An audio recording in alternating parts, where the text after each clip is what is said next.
وعلیکم السلام ورحمۃ اللہ وبرکاتہ۔ یہ بہت ہی زبردست آیت ہے اور بہت ہی زبردست ادبی انداز ہے۔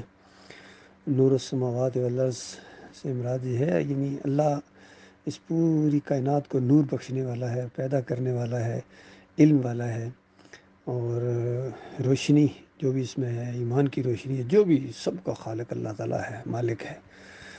اور اسی سے کتنے لوگوں نے پھر گمراہی نکالنے کی کوشش کی ہے اپنے دماغوں کی وجہ سے، کہ اللہ تعالیٰ کہتے ہیں نور کا ہے، اللہ نور السماوات اللہ نور کا ہے، حالانکہ نور اس کی مخلوق ہے۔ دوسری جگہ فرمایا جعلت ظلمات و نور، اس نے روشنی اس نور کو اور یہ اندھیروں کو پیدا کیا ہے، وہ خود نور نہیں ہے، نور اس کی مخلوق ہے۔ فرشتے نوری مخلوق ہے، نور سے بنے ہوئے ہیں۔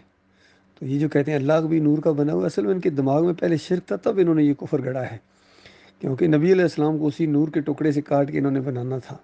اور یہ لکھنے والے کوئی معمولی لوگ نہیں ہیں، بڑے بڑے مجدد عبد الحق محدث دہلوی، اس سے پہلے احمد سرندی، جسے مجدد الفسانی کہا جاتا ہے، کہتے ہیں اللہ کی ذات سے صرف ایک ہی ذات بنی ہے، اس کے نور سے ایک ہی ذات بنی ہے، کہتا ہے محمد صلی اللہ علیہ وسلم کی۔ اتنا بڑا جھوٹ اس نے بولا، اور عبد الحق محدث دہلوی نے اس پر حاشیہ چلایا، اس نے کہا ہاں بالکل یہ جو مجدد صاحب نے بات کہی ہے یہ بالکل صحیح ہے، لیکن مسئلہ یہ ہے کہ تھوڑا سا نور بچ گیا تھا، اس سے ابو بکر اور عمر بنا دیے گئے۔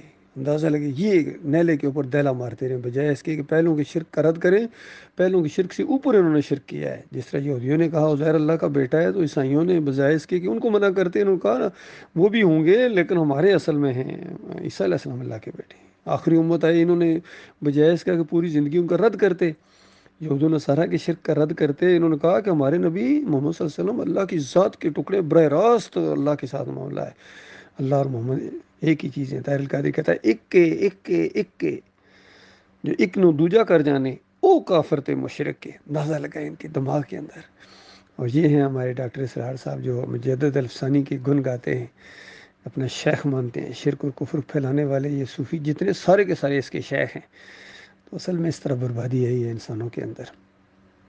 اللہ تعالیٰ غور و فکر کرنے کی توفیق عطا فرمائے۔